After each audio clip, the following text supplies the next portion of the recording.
তো বন্ধুরা, তোমরা সবাই কেমন আছো? আশা করছি অনেক অনেক ভালো আছো, কিন্তু আমি ভালো নেই। তাই এই ভিডিওটা আমার আগেই করা ছিল, খালি এতে ভয়েস অ্যাড করে দিয়েছিলাম। ভিডিওটা আমার মনটা খারাপ হওয়ার আগেই এটা ভিডিও করা ছিল। ভাবছিলাম এই ভিডিওটা তোমাদের সাথে শেয়ার করব, কিন্তু এই ভিডিওটা তোমাদের সাথে শেয়ার করা হয়নি। যার কারণে এখন এই ভিডিওটাতে আমি ভয়েস দিচ্ছি, কেননা আজকের কোনো ভিডিওই আমি করিনি যেটা কালকে তোমাদেরকে আপলোড দিব।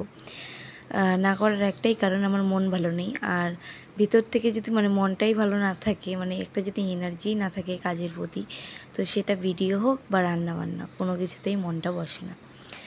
তো বন্ধুরা, আমি কিছু কথা তোমাদেরকে বলতে এসেছি। আর এটা হচ্ছে, হ্যাঁ, ঠিকই হতে পারে যে আমার এটা হচ্ছে একটা ব্লগ ভিডিও, বাট আমি এটাতে কোনো ভয়েস টয়েস মানে প্রতিদিনের যে ভয়েস সেগুলো দিইনি। আমি আমার কিছু বক্তব্য বা কথা তোমাদের সাথে শেয়ার করতে এসেছি এখানে। তো বন্ধুরা, আমি কয়েকদিন ধরে একটা জিনিসে খুব ভুক্তভোগী, হচ্ছে আমার হাজব্যান্ডের যে বন্ধুবান্ধবরা আছে তাদের নিয়ে। এবার তোমরা বলবে, হাজব্যান্ডকে নিয়ে কোনো অসুবিধা নেই, তার বন্ধুবান্ধবকে নিয়ে অসুবিধা?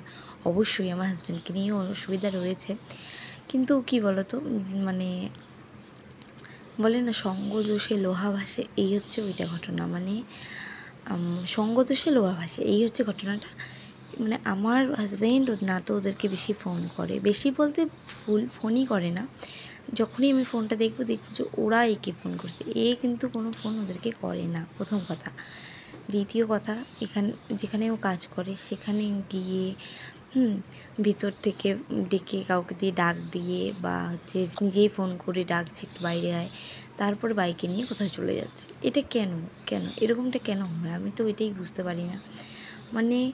যখন কোনো কাজ করতো না আগে, তখন ওরাই আমাকে বুরকি দিত, যাতে আমি এখান থেকে চলে যাই, সেরকম ধরনের বুরকি বরকা দিত আর কি। বলতো, হ্যাঁ, ও কাজ করে না, ওর সাথে কীভাবে থাকো, ওইভাবে কি সংসার হয়, হেন তেন। তো দেখো, আমরা যেহেতু লাভ ম্যারেজ করে বিয়ে করেছি, তাই আমি ওকে ভালোই হ্যান্ডেল করতে পারি। ঠিক। তো ভালোই হ্যান্ডেল করতে পারি জন্য এতদিন আমি ওর সাথে টিকে আছি আর কি। তো খারাপ হোক আর ভালো হোক, ভালো থাকলেও ভালো করে চলতে হবে, আর খারাপ থাকলেও আমাকেই ভালো করে নিয়ে চলতে হবে। তার জন্য তো এটা হতে পারে না যে একটা ভুলের জন্য আমি সংসারটা ছেড়ে চলে যাব, কখনোই না। তো ওরা আমাকে বুরকি দিত যে চলে যাও এখান থেকে, কী হবে, ও তো এরকমই সেরকমই, অনেক কথা।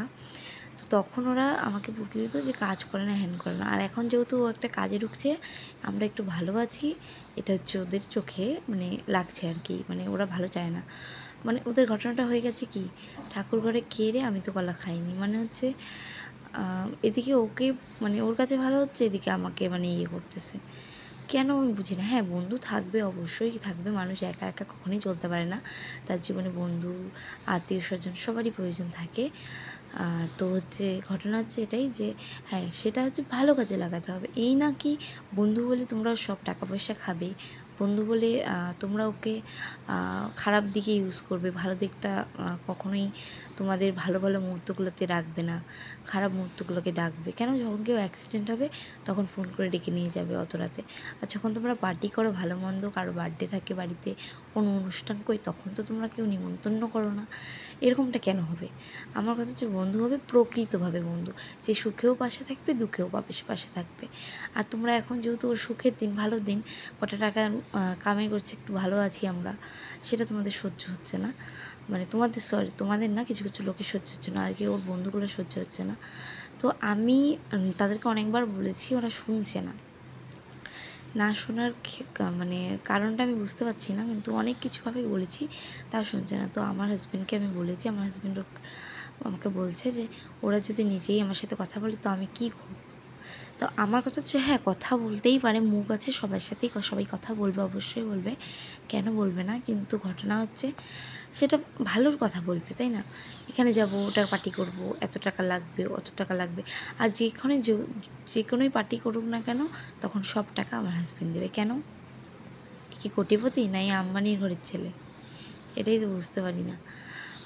সব সময় খারাপ দিকটা একে ইউজ করে, ভালো দিকটাতে একে বলে না, কখনোই বলে না। হ্যাঁ, ওরা ওদের বউকে নিয়ে ওরা ভালো জায়গায় বেড়াতে যায়, অনেক অনেক জায়গায় যায়। বাট আমার হাজব্যান্ড যেহেতু হোটেল লাইনে কাজ করে, তাই ওর টাইম পায় না। টাইম পাই না বলতে ভুল, একটা দিন সপ্তাহে ছুটি, তাও আমি ওই দিনটা ওকে ওর মতো করে কাটাতে দিই। কেননা একটা পুরুষ সারাদিন এত কষ্ট করে বাড়ির বাইরে, হ্যাঁ, আমাদেরকে রোজগার করে এনে খাওয়ায়, মানে অনেক দায়িত্ব থাকে তার কাঁধের উপর। তো আমি ভাবি যে সেই দিনটা সে তার মতো করে কাটাক। আমি চাই না আমাকে নিয়ে কোথাও ঘুরতে যাক। হ্যাঁ, যদি কোনো অফার দেয় তো না বলবো না, যাবো। কিন্তু যখন নিজে থেকে বলবে তখন, তাছাড়া না। কিন্তু কই, ওরা তো ওদের বউকে বাচ্চাকে নিয়ে ঘুরতে যায় কোথায় কোথায়, তখন তো আমার হাজব্যান্ডকে ভালোভাবে বলে না, কী রে তোর বউকেও রেডি করা, বা তোর বউকেও বল চল আমরা একসাথে সবাই মিলে যাই, তখন কেন বলে না? আর যখন কোথাও ড্রিঙ্কের পার্টি হবে, কখনো কোথাও পয়সার দরকার পড়বে, হ্যাঁ একটা বড় সড়ো মুরগি ধরতে হবে, তখন একে ধরবে। এরকম বন্ধুবান্ধব কি আদৌ থাকা উচিত? এটাই আমি আমার হাজব্যান্ডকে বোঝাতে পারছি না। আমার হাজব্যান্ড ওদেরকেই প্রকৃত বন্ধু, ভালো বন্ধুভাবে মানছে, বাট না, ওরা কখনোই না, ভালো বন্ধু না। আর ওরকম বন্ধুবান্ধব থাকার চেয়ে আমার মনে হয় একা একা থাকা অনেক বেটার, অনেক বেটার। মানে ফালতু লোকজন সব কোথা থেকে চলে আসে আমি বুঝি না বাবা।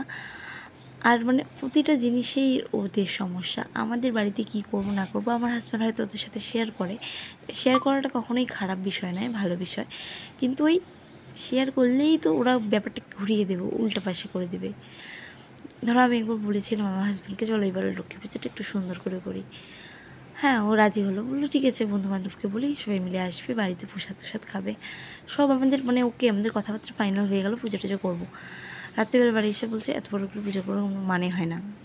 হ্যাঁ, ঠাকুর আছে জানি আমিও, কিন্তু ছোটো মোটো করে করো, তবু লোকজন ডেকে নিমন্ত্রণ করে খাইতে হবে না।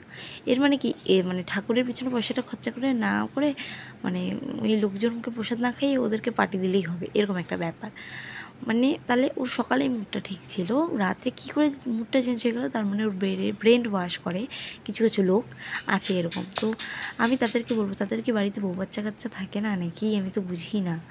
থাকলেও ভালো ভালো কথা বলতে পারে না, মানে এরকম টাইপের মানুষকে নিয়ে কীভাবে সংসার করে ভাই, আমি তো বুঝি না। আমার হাজব্যান্ডকে আমি দিন রাতে সারাক্ষণ 24 ঘন্টাই কথা শোনাই, কাজে থাকে ফোন করলেও কথা শোনাই, বাড়িতে আসে ফোন করলেও কথা শোনাই। বাট একটা মানুষের উপরে এত মেন্টালি টর্চার করা উচিত না, কারণ সে সবসময় কাজ করে, কখন কী মুডে থাকে, কখন কি বলে ফেলবে আমাকে, এরকম নিয়ে অশান্তি লেগে যায়। তাই আমি আর ওকে বলতে পারি না। তো আমি জানি কিছু কিছু লোক আমার এই ভিডিওটা দেখবে, দেখবে বলতে কি, আমি যাদেরকে বলছি তারা হয়তো বুঝতে পারবে আমি তাদেরকেই বলছি। তো যার কারণে এই ভিডিওটা আমার এখানে করা, আর এই ভিডিওটাতে আমার ভয়েস দেওয়া। তাছাড়া এই ভিডিওটা আমি ব্লগ ভিডিও নিয়ে হিসেবেই চালাতাম সোশ্যাল মিডিয়াতে, কিন্তু সেটা আর হলো না। তো মানে অনেক অনেক কষ্ট করি, তবুও আমি কাউকে কিছু বলি না। বাট আজকে আমি বাধ্য হলাম বলতে, যখন তাদেরকে বলেও শুনছে না। তো আমি চাই যে এই মেসেজটা যাতে তাদের ঘর পর্যন্ত পৌঁছায়, তাদের বউ পর্যন্ত যায়, আর তারা যাতে নিজের নিজের হাজব্যান্ডের শাসন করে, এটুকুই। নমস্কার। আমার এই কথায় যদি কারো কোনো খারাপ লেগে থাকে তার জন্য আমি অনেক অনেক সরি। বাট আমি এর মানে কারো মনে দুঃখ দেওয়ার জন্য এসব কথাবার্তা বলিনি। আর কেউ যদি পার্সোনালিভাবে খারাপ লেগে থাকে তার জন্য আমি দুঃখিত, আমাকে সবাই ক্ষমা করে দেবেন। তো দেখা হচ্ছে অন্য কোনো ব্লগে। এটা আজকের এই ভিডিওটা আমার ব্লগ ভিডিও ছিল না, জাস্ট কিছু ঠিক কিছু কথা আমি কিছু মানুষের মধ্যে ছড়াতে এসেছি, এটাই। নমস্কার, সবাই সুস্থ থাকবেন, ভালো থাকবেন, দেখা হচ্ছে অন্য কোনো ভিডিওতে।